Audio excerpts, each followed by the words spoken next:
Soch to'kilishi va nimjonlashishiga olib keladigan iste'molimizdagi top 7 ta mahsulot. Birinchisi shakar. Haddan tashqari ko'p shakar iste'mol qilishligimiz qonda insulinni oshiradi va bu gormonlarni buzilishiga olib keladi. Soch ildizlarini bo'lsa zaiflashishiga olib keladi. Ikkinchisi sevib iste'mol qiladigan shirin gazli ichimliklarimiz. Ichidagi fosfor kislotasi kalsiyni kamaytiradi va sochlarimizni mo'rtlashtiradi. Uchinchisi bo'lsa hammamizga yoqadigan fast food taomlari. Trans yog'lari qon aylanishini sekinlashtiradi va ildizlar oziqa olmaydi.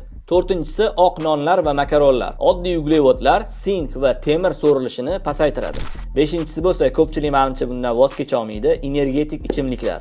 Tanadagi temir va eng keraklisi B vitamini yo'qolishiga sabab bo'ladi. Oltinchisi bo'lsa o'ta sho'r mahsulotlar. Tanamizdagi ortiqcha tuz suv muvozanatini buzadi. Natijada bosh terlarimiz qurishi mumkin.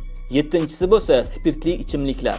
Biotin, rux va oqsil so'rilishini to'sadi va natijada sochlarimiz to'kiladi. Xulosa shundan iboratki, go'zal sochli sog'lom ovqatlanishdan boshlanadi. Bu videoni soch to'kilayotgan va to'g'ri ovqatlanishga amal qilmayotgan do'stlaringizga jo'natib qo'yinglar.